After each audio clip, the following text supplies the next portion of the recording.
जी, इस वक्त हम पेरिस में मौजूद हैं और हमारे साथ अमरजीत सिंह साहब मौजूद हैं जो कि यूएस से आए हैं यहाँ पे। इनके साथ हम पहले भी 3 दिन वार्षिक पार्लियामेंट के जो एक इजलास था वहाँ पर भी जो है हम उनके साथ शामिल थे और वहाँ पे जो सालाना 5वां सालाना इजलास था वहाँ ये चीफ गेस्ट थे। तो आप मुझे ये बताइएगा जो वार्षिक पार्लियामेंट है उसका काम क्यों ज़रूरी है? सबसे पहले तो मोहम्मद यूनुस साहब आपका बहुत बहुत शुक्रिया।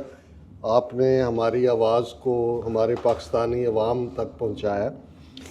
आपका सवाल बिल्कुल दिलचस्प तो है और ये इस बात की याद दहानी भी है। बेशक मेजॉरिटी सिख कम्युनिटी जो है वो पंजाब में रहती है जो भारतीय कब्ज़े में है।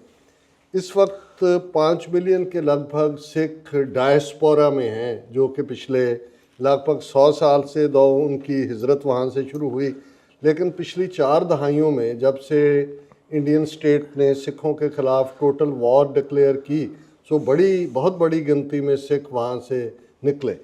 जो हमारे पंजाब के ऊपर काबिज़ स्थिर है दिल्ली की, वो इतनी पावरफुल है कि वहाँ तो वो किसी आवाज़ को उठने नहीं देते। अगर संत भिंडरांवाले की आवाज़ थी उनको वैसे शहीद कर दिया गया। अभी जो अगर भाई अमृतपाल सिंह जो कि 2 लाख वोटों के फ़र्क से मेंबर पार्लियामेंट बने, उनको 2900 किलोमीटर दूर कैद में रखा हुआ है। सिख डायस्पोरा ने यह महसूस किया कि वर्ल्ड प्लेटफॉर्म के ऊपर अगर हमें अपनी आज़ादी की आवाज़ को लेके जाना है तो एक अम्ब्रेला जो है वो होना चाहिए। और 2015 में हमारी जो सिख रवायतों के अनुसार बहुत बड़ी गैदरिंग होती है जिसको हम सरबत खालसा बोलते हैं। 2015 में ज़िला अमृतसर के एक चब्बा मुकाम पे ये सरबत खालसा हुआ।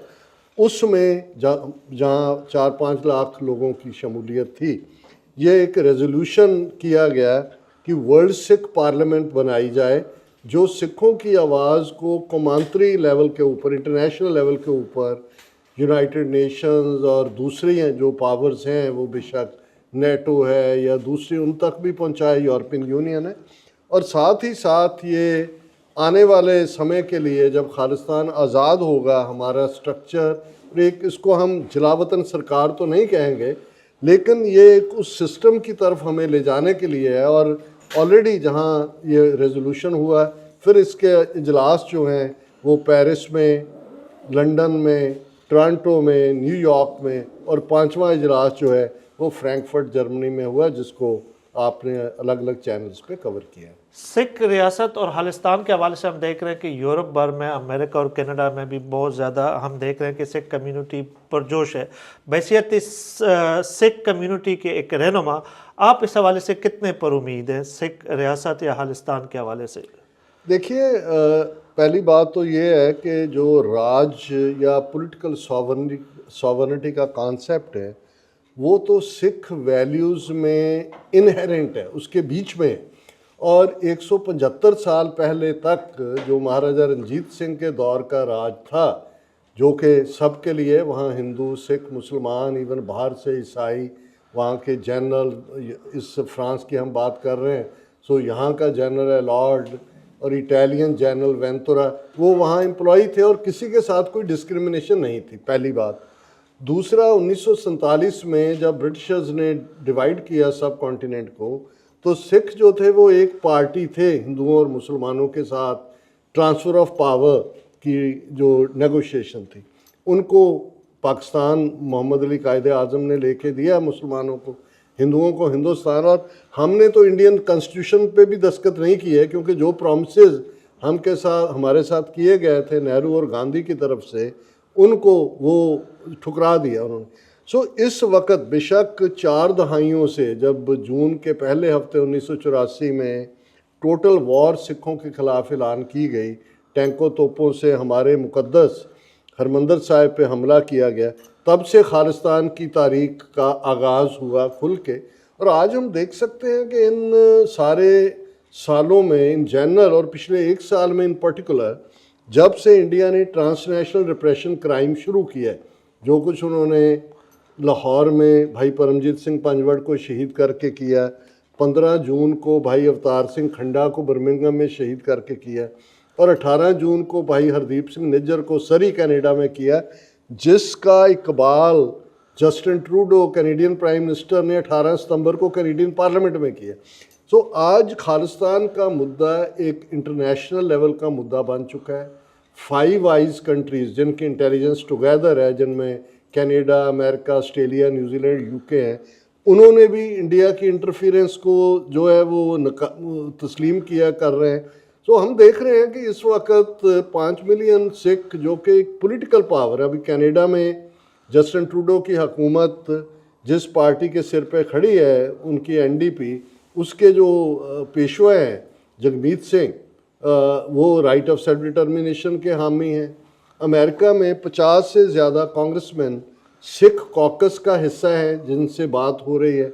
अभी ब्रिटेन में इलेक्शंस हुई हैं, 12 मेंबर्स पार्लियामेंट, वहाँ Sikh male and female both निकले। सो पुरुमीद जो आपने कहा, जितने इस वक्त हम अपनी मंजिल के करीब लगते हैं, इतना पहले इन 40 सालों में कभी नज़र नहीं आया। मोदी हुकूमत के जब बरसर इक़्तिदार आने के बाद हमने देखा कि उनकी जो है वो पॉलिसी थोड़ी सी तब्दील हुई और मुल्क से बाहर वो सिख उमायदीन जो उनके लिए मसाइल पैदा कर सकते हैं उनको टारगेट, जिस तरह आपने भी बात किया। जी जी जी। तो उस हवाले से आप क्या समझते हैं कि बैनुल अक़वामी इदारे भी कोई अपने जो उस हवाले से कुछ काम कर रहे हैं कि नहीं, क्योंकि ये तो बैनुल अक़वामी क़वानीन के ख़िलाफ़ वर्जी है, और इस हवाले से आप लोग क्या कर रहे हो? देखिए, पहली बात, अभी तो भारत जो एक रोग स्टेट बन चुका है वो पकड़े गए हैं रंगे हाथों, जिसको कहा जाता है। कर तो ये पाकिस्तान में कर रहे थे, वहाँ कश्मीरी एक्टिविस्ट को टारगेट किया खालिस्तान, और पिछले कई सालों से कर रहे थे। वहाँ वैसे भी जो दहशतगर्दी कर रहे हैं बलूचिस्तान में कर रहे हैं, या विद इन पाकिस्तान भी। लेकिन हमें ये हमेशा रहा, और पाकिस्तानी ओपिनियन मेकर्स से मैं हमेशा ये कहता हूँ जब भी मेरा कभी उनसे जो है मुलाकात होती है, कि भाई आप डिफेंसिव क्यों हैं, आप क्यों नहीं इंटरनेशनल प्लेटफॉर्म पे इंडिया को एक्सपोज करते। सो मैं समझता हूँ कि सिखों ने तो इस पीरियड में, हमने तो इनका नाक में दम कर दिया है। ऑलरेडी प्रोटेस्ट भी हो रहे हैं। मोदी अभी 3 दिन के पिछले सितंबर में, अभी पिछले दिनों यूएन जनरल असेंबली का सेशन था, तो वहाँ 3 दिन डेलावेयर में क्वाड की मीटिंग थी, न्यूयॉर्क में था, फिर यूएन में बोलना था, वहाँ ज़ोरदार प्रोटेस्ट भी हुए। और ऑलरेडी अमेरिकन लॉ मेकर्स भी, जैसे अभी 2 लेजिस्लेशन यूएस कांग्रेस में और सेनेट में ट्रांसनेशनल रिप्रेशन के ऊपर है। कनाडा में फुल स्केल इंक्वायरी जो ऑर्डर हुई, उसमें ये सामने आया कि भाई चाइना और भारत वो कनाडा की अंदरूनी इलेक्शंस में भी, पार्टी की जैसे कंजर्वेटिव पार्टी का, उसमें भी इंटरफियर कर रहे हैं। सो इसी तरह सिखों ने तो इसको एक अपना 1 पॉइंट प्रोग्राम बनाया हुआ है कि हम इनको एक्सपोज करेंगे। हमारी बात सुनी भी जा रही है। 2 हाई लेवल मीटिंग्स जो कि लॉ एनफोर्समेंट एजेंसीज के साथ वाशिंगटन डीसी FBI हेडक्वार्टर में हुई, जिसमें मैं भी मौजूद था और भी सिख तंजीमों के रहनुमा थे। उनमें FBI, justice department, homeland security, ये सभी लोग जो हैं उसमें शामिल थे। सो ये अभी काफ़ी जो है हमारी लॉबी इसके ऊपर है, और हम इसके ऊपर इनको, इंडिया को जो है वो काफ़ी एक्सपोज कर रहे हैं, और वो भी हमारे साथ ताउन कर रहे हैं। जिस तरह हमने पहले बात की कि इंडियन मुख्तलिफ जो सिख उमायदीन है या लीडरशिप है उनको टारगेट कर रही है, और उसमें एक आपका भी नाम था, और हिट लिस्ट में आप भी नाम थे, आपका भी नाम था, तो आप अभी भी है आपका नाम। तो क्या आपको कोई ट्रैवल एडवाइजरी या कोई सेफ्टी मेजर के हवाले से इदारों ने कोई बात की आपको इस हवाले से, और कैसे आपको मालूम हुआ कि आपका नाम भी उस लिस्ट में है? हाँ, देखिए, 18 जून 2023 को हरदीप सिंह निज्जर का कोल्ड ब्लडेड मर्डर हुआ। 22 जून को हम वाशिंगटन डीसी में थे, क्योंकि मोदी बाइडन की लंच मीटिंग थी और हमने वहाँ प्रोटेस्ट रखा हुआ था। जब हम वहाँ से वापस मुड़ रहे थे तो मुझे कॉल आई अननोन नंबर से। यूजुअली मैं पिक नहीं करता हूँ, उस दिन मैंने पिक किया, और उन्होंने कहा जी हम FBI के फ़लाँ ऑफिस से हैं, आपसे मिलना भी चाहेंगे, और आपकी जान को ख़तरा है, डोंट ट्रैवल। मैं क्योंकि निज्जर के क्रिमेशन के फंक्शंस में जो लास्ट राइट्स होते हैं उनमें शमूलियत करना चाहता था। सो काफ़ी वक्त फिर मुझे ट्रैवल रेस्ट्रिक्ट करना पड़ा। अभी भी उनकी राय में वो मुझे अलाउ नहीं कर रहे थे कि भाई आप जाएं, लेकिन क्योंकि ये वर्ल्ड सिख पार्लियामेंट का 5वां सेशन बड़ा इम्पॉर्टेंट भी था, क्योंकि जब आपके कौम किसी स्ट्रगल के उस मोड़ पे खड़ी हो तो उस वक़्त जड़ा ये ज़रूरी होता है कि उनको भी हौसला चाहिए, क्योंकि जो ये रिप्रेशन किलिंग की जाती है मतलब तो उसका फियर पैदा करना होता है। सो ये ज़ाहिर है कि फियर उन्होंने कोशिश की, लेकिन जैसा सिखों का रिस्पांस था हरदीप सिंह निज्जर की शहादत के बाद 2 रेफरेंडम खालिस्तान के सरी में हुए, लाखों लोग निकले। उसके बाद अमेरिका में सैन फ्रांसिस्को और सैक्रामेंटो में थे, वहाँ लोग निकले। सो दुश्मन बात करे अनहोनी, दुश्मन तो जो करेगा सो करेगा। हम तैयार हैं अपनी आज़ादी का परचम लाल किले के ऊपर लहराने के लिए, और बाकी सब उस रब्बुल आलमीन के हाथ होता है जो दुनिया में भेजता है, और रब्बुल आलमीन के हुक्म से दुनिया चलती है। हमें खौफ नहीं है किसी चीज़ का। सिख कम्युनिटी जो इंडियन पंजाब में बसती है और वो सिख कम्युनिटी जो मुल्क से बाहर बसती है, उनकी बुनियादी इस वक्त मसाइल क्या है? देखिए, जो ग़ुलाम कौम होती है जब, तो वो ऐसे ही होता है कि एक तरफ एक शेर सर्कस के रिंग मास्टर के पिंजरे में है और एक जो है बाहर जंगल में दहाड़ रहा है।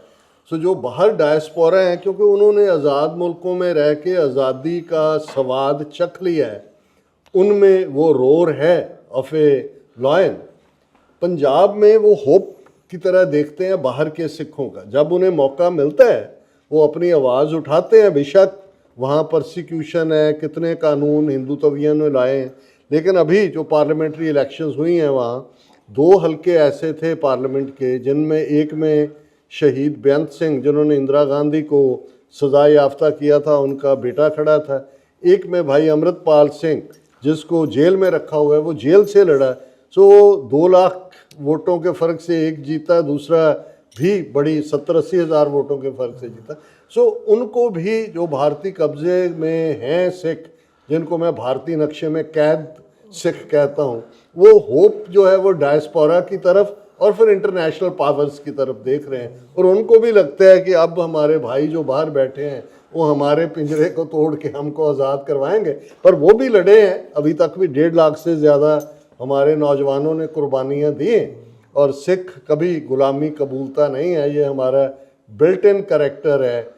खालसा बादशाह और बागी, इधर हम बादशाह हैं या बगावत के रास्ते पे हैं। मेरे पिछले दिनों कुछ यहाँ पे यूरोपियन सहाफ़ी दोस्तों से बात हो रही थी और वो ये कह रहे थे कि बैनुल-अक़वामी सतह पर सिख सपोर्ट में जो है वो इजाफा देखने में, और बहुत से ममालिक हैं जो सिख कम्युनिटी के लिए हमदर्दियाँ रखते हैं। तो इस हवाले से क्या ये बात दुरुस्त है?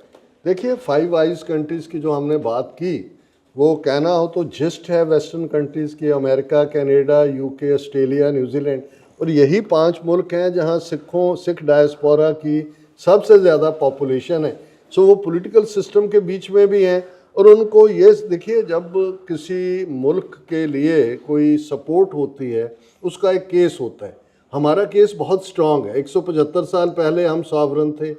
1947 में हम तीसरी पार्टी थे negotiation of transfer of power. हमारी लीडरशिप इंडिया के साथ गई कि कोई कॉन्स्टिट्यूशन भारत में ऐसा नहीं बनेगा जो सिखों को कबूल ना हो। जब उन्होंने बनाया उसमें सिखों की सेपरेट आइडेंटिटी को भी वहाँ उन्होंने हिंदुओं में बांट दिया। जैसे बौद्धि जैनी सिखों को उन्होंने हिंदू क्लब किया।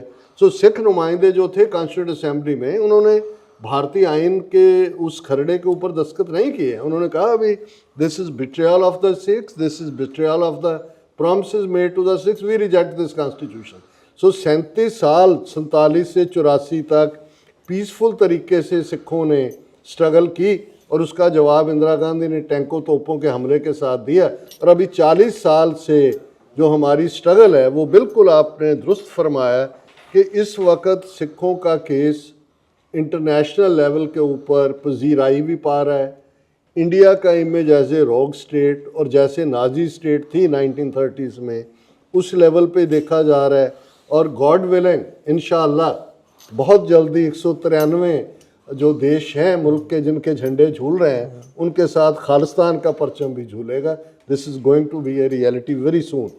आपने होप की बात की और मेरा आपसे आखिरी सवाल ये होगा कि मुस्तकबिल में, करीब में या आने वाले सालों में या महीनों में आप लोग के प्लान क्या है, ताकि आप अपनी जद्दोजहद के हवाले से, अपनी आज़ाद रियासत के हवाले से जो है वो अब करीब तक वो हो जाएं, और आपकी जो पॉलिसी है या वो क्या फ्रेम है जिसके हवाले से आप पर उम्मीद है कि आइंदा आने वाले महीनों या सालों में आप एक आज़ाद रियासत जो है कायम होगा? देखिए, इस वक्त हम नवंबर के फर्स्ट वीक में अमेरिकन प्रेसिडेंशियल इलेक्शन है, उसमें क्या होने जा रहा है ये एक बड़ा फैक्टर होगा, जिसमें साउथ एशिया की पॉलिटिक्स को भी ये बात प्रभावित करेगी या असरअंदाज होगी उसके ऊपर।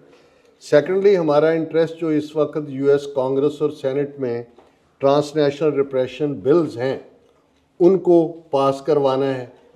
अमेरिका की 9 स्टेट असेंबलीज़ ने नवंबर 1984 को सिख जेनोसाइड के तौर पे रिकग्नाइज़ किया है। उसका दायरा भी हम एक्सपेंड करना चाहते हैं, क्योंकि सिर्फ सिख जेनोसाइड रिकग्नाइज़ करवाने का मतलब एक सिंबॉलिक नहीं है। अगर जेनोसाइड रिकग्नाइज होता है तो अकाउंटेबिलिटी का दौर भी शुरू होता है, फिर उनको जवाबदेही होगी।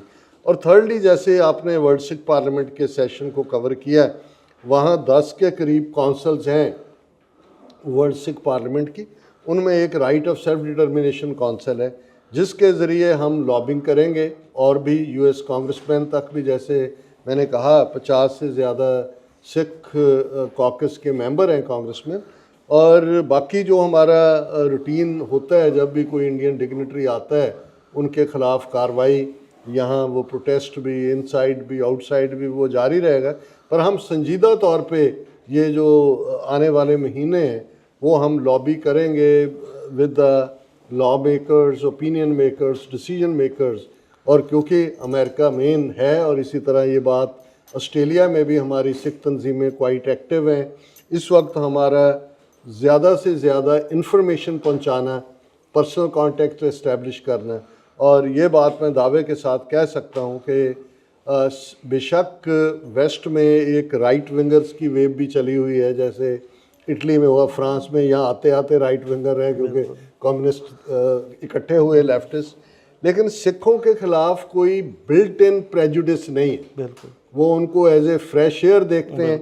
और जैसे कोविड में और दूसरे सिख as a soft power emerge हुए, एज ए ह्यूमैनिटेरियन जो हमारी अप्रोच है मज़हब की, और हमारे गुरुद्वारों का जो किरदार है फूड सर्व करना, इंसानियत की मदद, इवन यूक्रेन में भी जैसे सिख हमारा कोई बॉर्डर नहीं लगता, कोई रिलीजियस हमें नहीं, लेकिन वहाँ सिख ऑर्गेनाइजेशंस, यूनाइटेड सिख्स जैसी, वहाँ जाके वो जो अभी भी खिदमत कर रहे हैं, उसने एक हमदर्दी का फैक्टर, और जिसको पॉलिटिक्स की लैंग्वेज में सॉफ्ट पावर कहते हैं, so Sikh as a soft power भी उनकी रिकग्निशन हुई है ग्लोबल लेवल। एक जो आखिरी सवाल ये है कि इंडिया के बारे में ये कहा जाता है कि एक तो इक्तिसादी तौर पे बड़ा मुल्क है, अमेरिका के तौर से क्लोज है, और अमेरिका को इस वक्त चाइना के खिलाफ उनकी ज़रूरत है।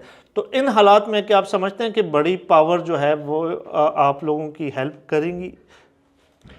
देखिए, इसमें तो कोई शक नहीं है कि there are no permanent friends और foes, permanent only are interest. और 9/11 के बाद इंडिया में अमेरिका ने इन्वेस्ट किया, और जैसे इंडिया को उन्होंने इंडो यूएस न्यूक्लियर डील करने के लिए न्यूक्लियर सप्लायर ग्रुप से भी जो बाहर निकलवाया, क्योंकि उसके अलावा वो डील साइन है, Americans have gone extra mile to accommodate India. But जो भारत का किरदार पिछले 2 सालों में है, वो यूक्रेन का मुद्दा हो जो या ट्रांसनेशनल रिप्रेशन का मुद्दा हो, उसमें भारत ने लेट डाउन किया है अमेरिका को। नतीजे के तौर पे अमेरिकन पॉलिसी मेकर्स में डबल ओपिनियन है कि इंडिया के ऊपर वो क्या काउंट कर सकते हैं। चाइना के खिलाफ उन्होंने बुलवॉक क्या बनना था, उनका अपना आइडियालॉग है सुब्रमण्यम स्वामी। उसने माना है कि पिछले 2 साल में जब गलवान वैली में 2020 में चाइना आगे बढ़ा, 4060 स्क्वायर किलोमीटर टेरिटरी जो कि इनके पेट्रोलिंग पॉइंट थे, वो डेपसोंग में हो, डेपचोंग में हो, गलवान वैली में हो, पेंगोंग सो और पेंगोंग लेक, क्योंकि सो उनकी लोकल लैंग्वेज में लेक को कहते हैं, वहाँ उन्होंने कैप्चर की। सो उन्होंने देखा कि भाई ये तो किसी काम के नहीं है। और रशिया के ख़िलाफ़ अमेरिका जिसने सैंक्शंस लगाई, इंडिया ने 2 बिलियन से लेके 22 बिलियन तक वो ट्रेड ले गए। उनका क्रूड ऑयल भी बाय किया अपनी ज़रूरत के लिए, तो समझ आ सकता था।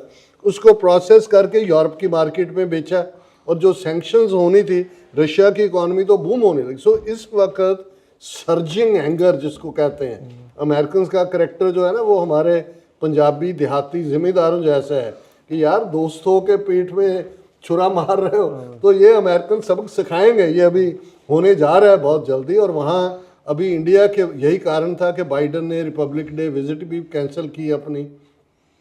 अमेरिका के बहुत सारे हायर अप्स नहीं, आउटवर्ड तो ये कहते हैं जी बहुत अच्छा इंडिया, अब ये भी वो कहने से ग्रेज करने लग गए।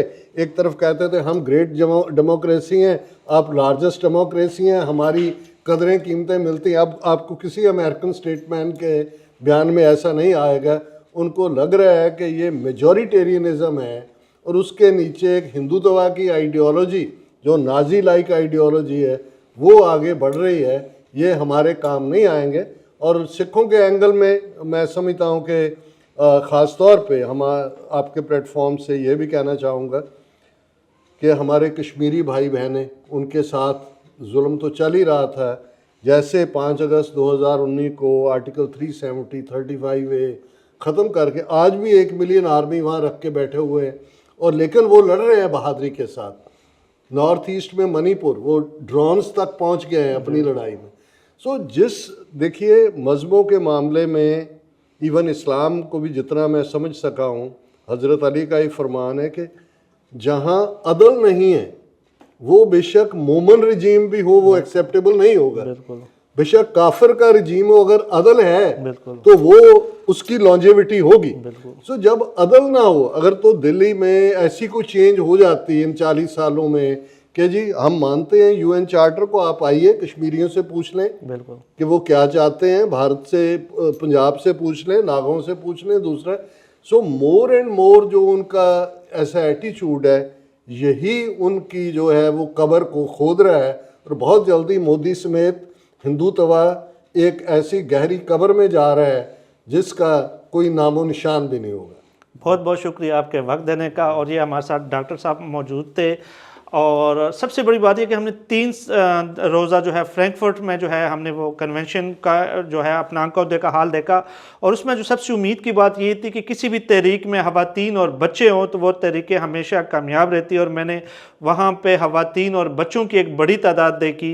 तो मैं भी बहुत पुरुमीद हूँ कि इंशाल्लाह आपके खालिस्तान के हवाले से जल्द अच्छी खबर सुनने को आपको मौका मिलेगा। आप खालिस्तान की कैपिटल से अपने चैनल्स के लिए जो है वो टेलीकास्ट करेंगे बहुत जल्दी। बहुत बहुत शुक्रिया। Thank you. बहुत शुक्रिया।